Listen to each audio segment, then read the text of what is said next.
When Stephen King was asked about strange books, he said mystery feeds the mind. Umberto Eco once claimed we love riddles more than answers. Numbers confirm this. Over 40,000 copies of the Codex Seraphinianus have been sold worldwide, despite being almost unreadable. Why does a book without clear meaning hold such power?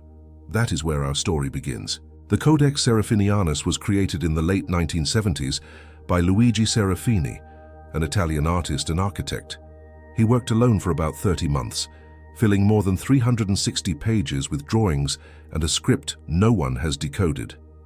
Serafini has explained in interviews that he wanted the book to feel like an encyclopedia for a child who cannot yet read. We must ask ourselves, what kind of mind chooses to create a universe that never existed?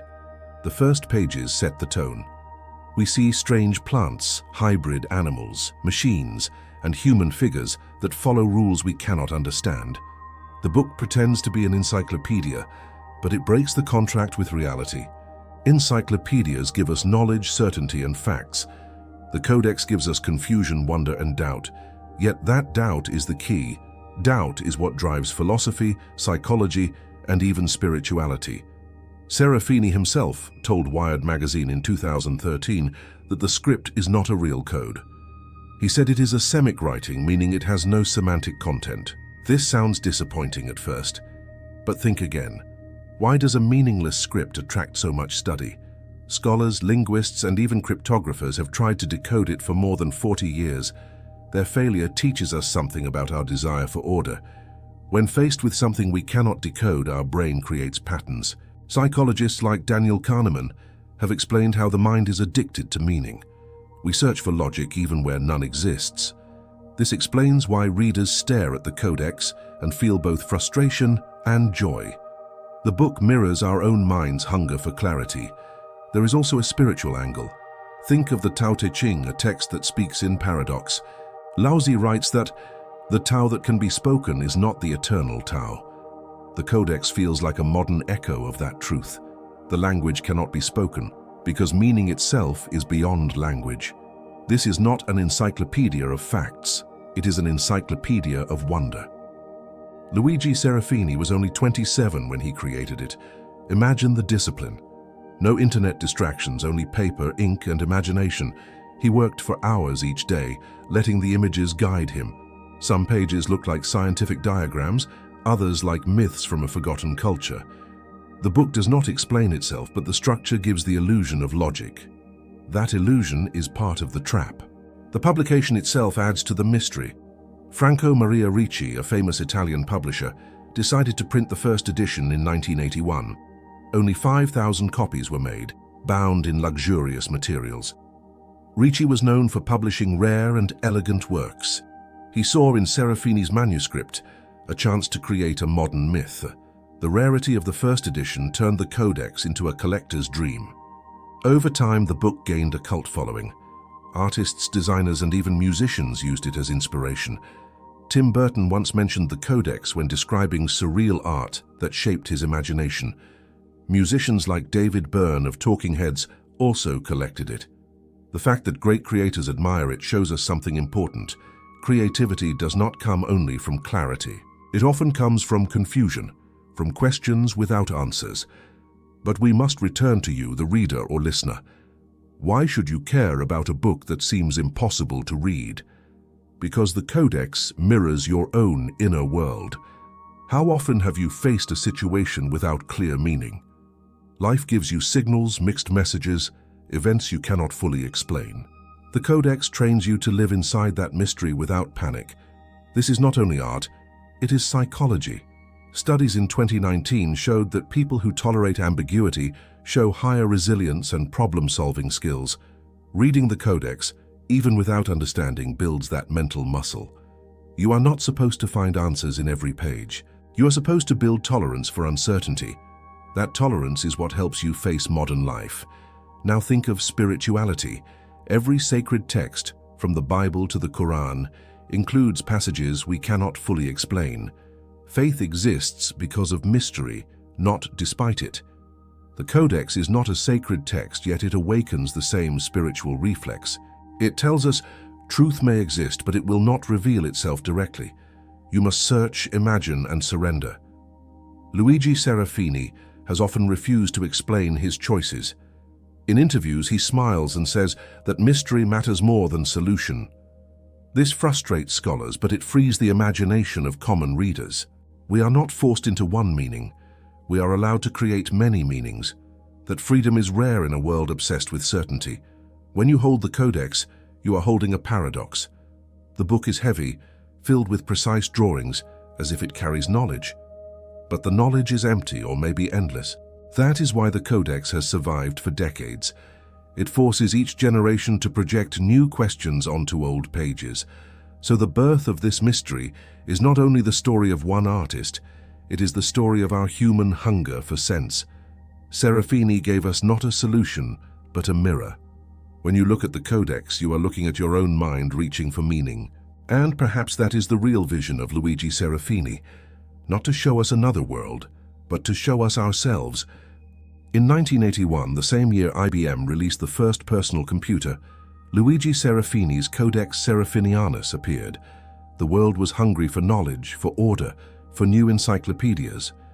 Yet Serafini gave the opposite, pages that look like science but feel like dreams. Numbers remind us of the impact. More than 15 complete chapters, hundreds of plates, thousands of details. These images became legends among artists and readers because they show nature as you have never seen it.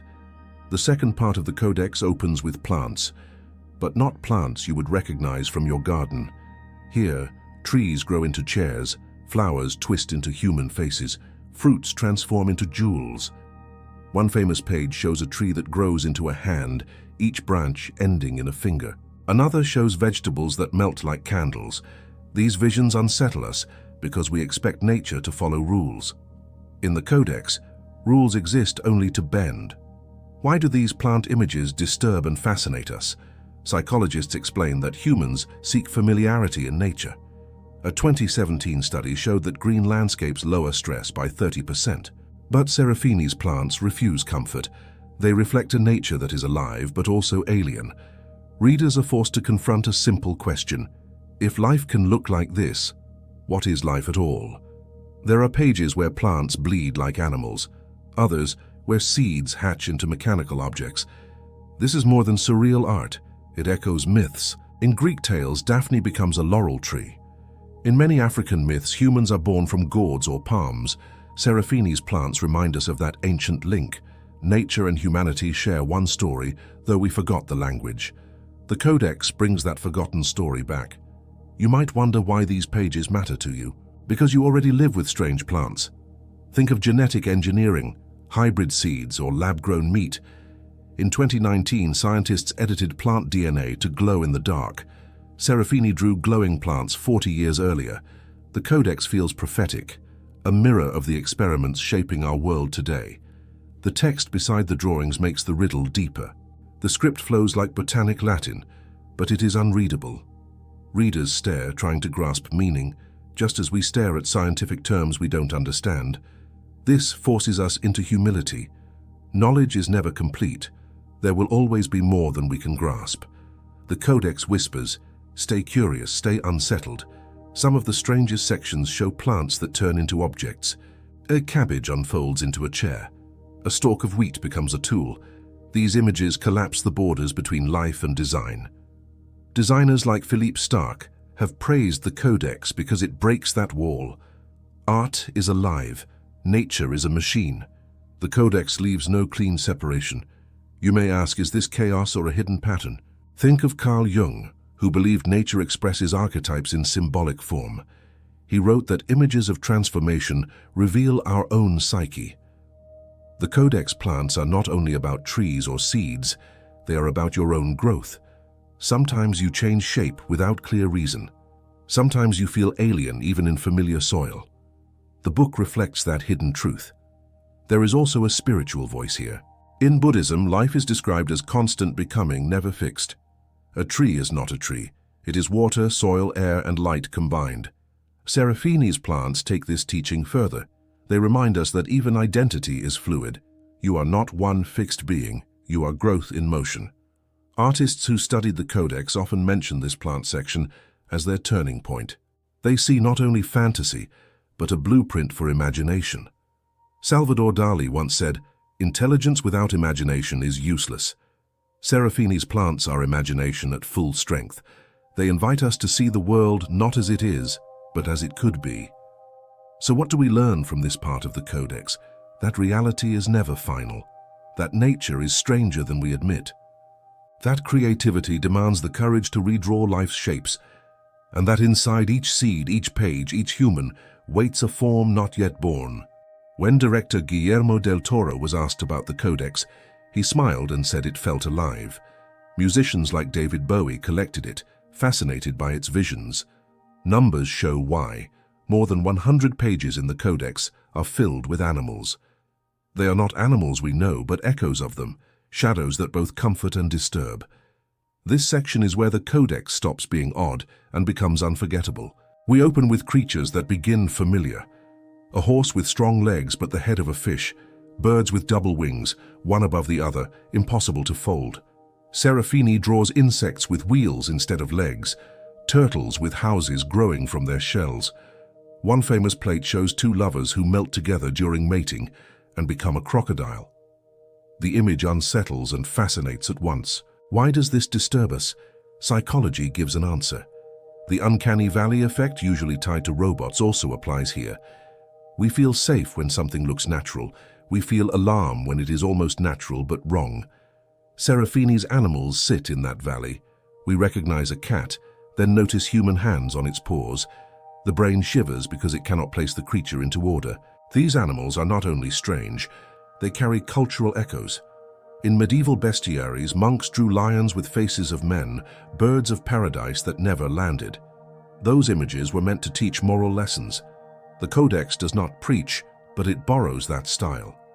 It feels like a bestiary from a world that never existed, a mirror of our lost need for symbols. Consider the lovers who turn into a crocodile. Ancient myths speak of metamorphosis during passion. Ovid's Metamorphoses tells of humans turning into animals, trees, and stars. Serafini revives that ancient thread. He reminds us that love changes form, sometimes into beauty, sometimes into danger.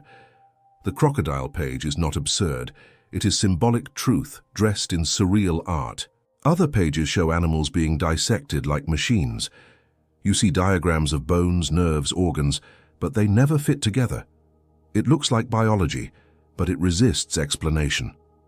This mimics our struggle with real science.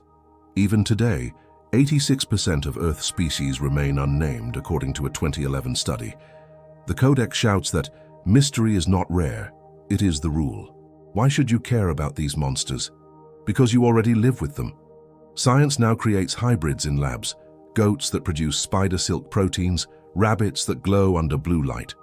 In 2019, researchers fused human cells with monkey embryos. The Codex looks less like fantasy and more like prophecy.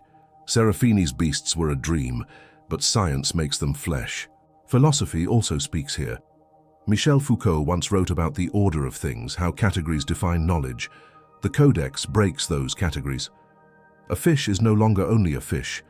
A bird becomes part insect, part machine. The lesson is sharp. Reality is not as rigid as we think. Labels are fragile. Life resists boxes. You might wonder how to read such a bestiary. The answer is not to read, but to feel. These animals are mirrors for your own shifting nature. Sometimes you are graceful like a bird, then heavy like stone. Sometimes your instincts shock you, as if another creature lives inside. The Codex draws that truth onto the page. There is also a spiritual undertone. In Hindu myths, gods take forms half human, half animal.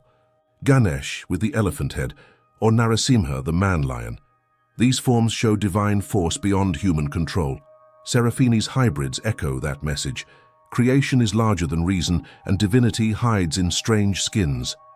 Many readers claim the animal section is the most memorable, perhaps because it pushes us to face the limits of our categories. The Codex whispers that life is not fixed, that identity is fluid, that the border between human and beast is thin.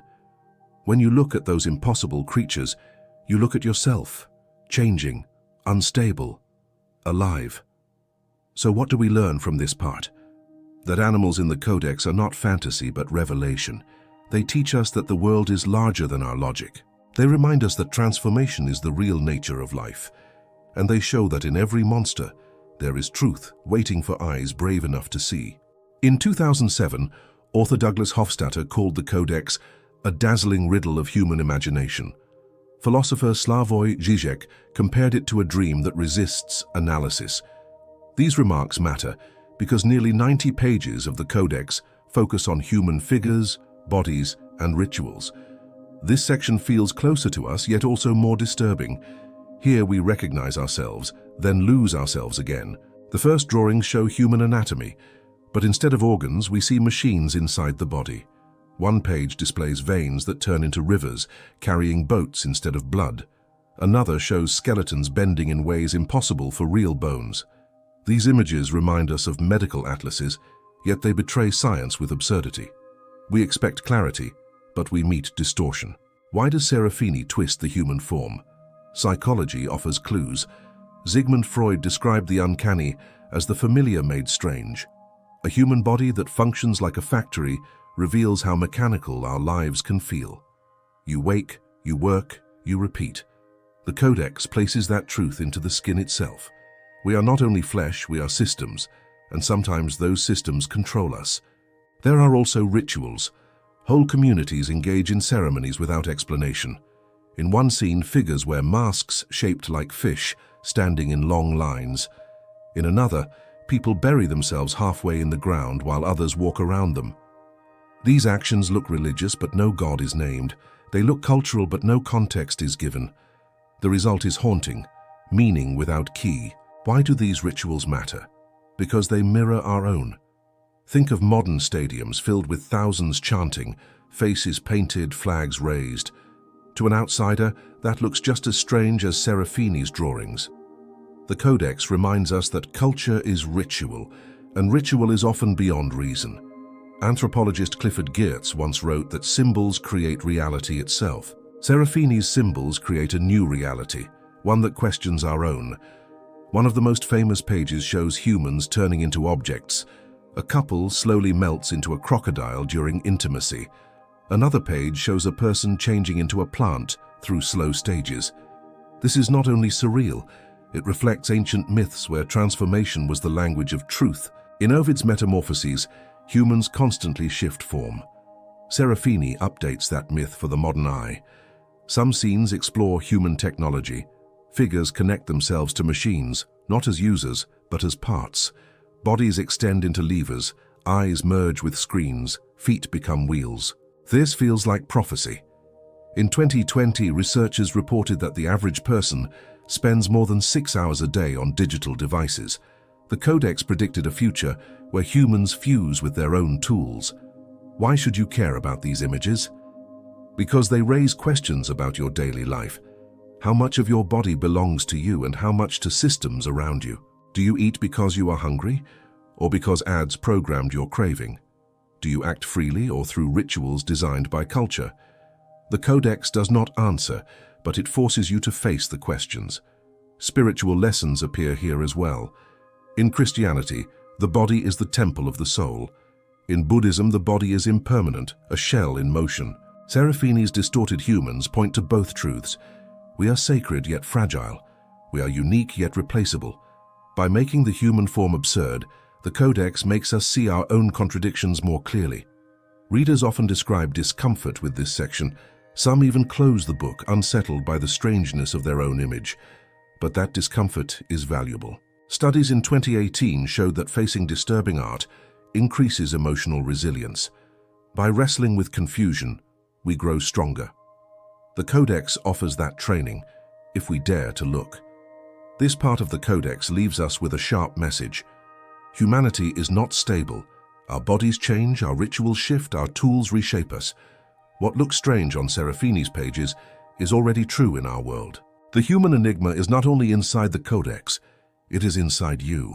In 1984, architect Rem Koolhaas said cities are dreams built in concrete. Decades later, design magazines compared the Codex Seraphinianus to that same idea. Why? Because more than 60 pages explore machines, buildings, and inventions that look logical but act absurd. This section reveals not only Serafini's imagination, but also our strange trust in systems we barely understand. The machines come first. Wheels fold into flowers, engines sprout roots, devices run on liquids that look alive. One page shows a bicycle with square wheels rolling smoothly. Another reveals a machine that eats people and produces their clothes. These designs feel both comic and terrifying. They expose how easily technology can become a master rather than a servant. Why does this matter? Because we live in an age of machines. In 2022, studies showed that the average person touches a smartphone more than 2,600 times a day. Serafini's Codex predicted our obsession. The absurdity of his designs mirrors our own behavior. We trust devices even when they shape us in ways we cannot see. The architecture follows.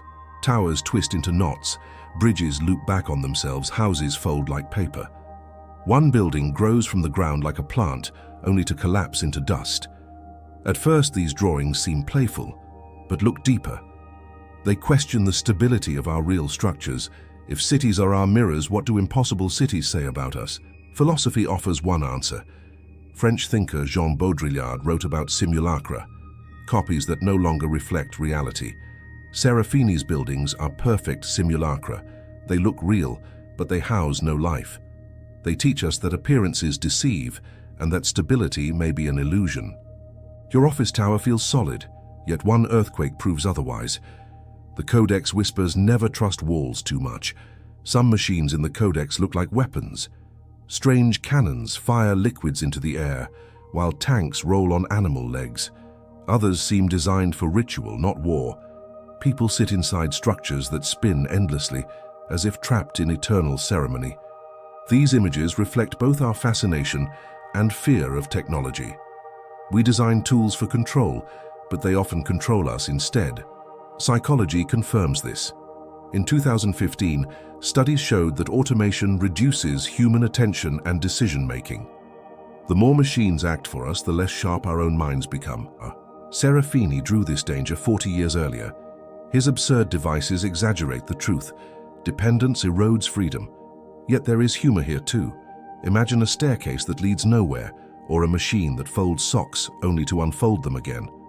These pages mock our obsession with progress. How many devices today promise solutions only to create new problems? The Codex laughs at our blind faith in invention. The architecture section adds another layer. Some cities in the Codex float above the ground, anchored by ropes to clouds. Others sink into oceans, their windows glowing like jellyfish. These images echo myths of Atlantis, Babel, and even modern sci-fi visions. They remind us that every culture dreams of impossible homes. Our need to build is also our need to imagine. Spiritually, this part of the Codex mirrors sacred architecture. Cathedrals, temples, and pyramids were once designed to connect heaven and earth. Serafini's structures parody that desire. They rise, twist, and vanish, never stable, never eternal. The message is subtle. Nothing built by human hands lasts forever. Even beauty collapses, and collapse may be part of the beauty. Why should you care? Because your own life is full of fragile systems. Cars, phones, banks, governments, each looks solid, yet each can fail. The Codex trains you to see through the illusion of control. Once you grasp that, you no longer panic when systems break. You adapt, you laugh, you grow. So what do we learn from these machines and cities? That progress is double-edged. That structure hides fragility. That invention without wisdom can trap more than free. And above all, that even in absurdity, truth waits, waiting for us to see through the gears and walls into the mystery beyond. In 2013, linguist Noam Chomsky was asked about invented languages. He said language is never only words, it is structure. That insight matters here, because the Codex Seraphinianus ends with its greatest riddle, a script without a key. Hundreds of pages of elegant flowing signs cover the book, yet not one symbol has been decoded. For over 40 years, scholars, cryptographers, and even military codebreakers have tried. Every attempt has failed. At first glance, the writing looks like real language. Letters repeat, sentences form, paragraphs stretch across the page. But when you look longer, the structure collapses. The words never match known alphabets. Serafini himself admitted in interviews that the script is a semic. It carries no fixed meaning. This confession shocked readers. A book that feels like an encyclopedia, yet offers no translation. Why would anyone create such a puzzle? Psychology gives one answer. Humans crave meaning. Studies by Viktor Frankl, a Holocaust survivor and psychiatrist, showed that survival depends on finding purpose. We seek patterns even in chaos. The Codex exploits that instinct. Readers project meaning onto signs that resist them. Every failed decoding attempt teaches us that our hunger is endless, and maybe that hunger itself is the lesson. But another answer is spiritual. Think of sacred texts that speak in mystery. The Tao Te Ching begins with a warning. The Tao that can be spoken is not the eternal Tao. The Codex feels like a modern echo of this truth. The script invites us to see beyond words. Meaning does not only live in language, it also lives in silence, in imagination, in surrender. Still, the puzzle remains powerful. Cryptographers at the University of Milan once spent months analyzing the text. They found repeating sequences, like grammar without vocabulary. This makes the Codex even more unsettling. The writing behaves like language, but refuses to be one. It is a mirror of our own desire for order in a universe that may not follow our rules. Art critic Italo Calvino once said that books are not only read, they are dreamed. The Codex proves his point. The script forces the reader into a dream state where logic falls and imagination rises. You cannot understand the Codex in the usual way. You must live with it, wrestle with it, and let it change how you see language itself. Why does this matter to you? Because you already face unreadable texts. Scientific papers full of jargon, legal contracts, political speeches, language that excludes more than it reveals. The Codex exposes that truth. Not all writing wants to explain. Some writing hides, some writing excludes, and some writing frees. By meeting unreadable signs, you train your mind to accept uncertainty without fear. There is also a psychological gift. A 2019 study showed that people exposed to unresolved art became more flexible thinkers. They solved later problems 25% faster than a control group. The Codex gives that unresolved state in pure form. Each page forces your brain to stretch, to imagine, to hold tension. This is not wasted energy. It is training for real life, where answers rarely come complete. Philosophy sharpens the lesson. Jacques Derrida, the father of deconstruction, argued that language never holds fixed meaning. Words always slip, always defer truth. The Codex becomes the perfect demonstration. By refusing translation, it reveals the limits of language itself. What we call truth may be only endless interpretation. So how should we approach this language without a key? Not with frustration, but with openness. You do not fail when you cannot read it. You succeed when you allow mystery to remain mystery. The Codex is not a code to be cracked. It is a mirror of the soulless need for wonder. In the end, Luigi Serafini gave us a paradox. He built a book that pretends to explain everything, yet explains nothing. He wrote pages that look like language, yet carry no words. And in that silence, he gave us a treasure. The Codex teaches that not every question must be answered, not every symbol must be solved. Sometimes, the search itself is the wisdom. So the journey closes where it began. A strange encyclopedia from another world becomes a mirror of our own. The script remains locked, but the lessons are clear. Embrace mystery, welcome uncertainty, and let imagination guide you where logic cannot.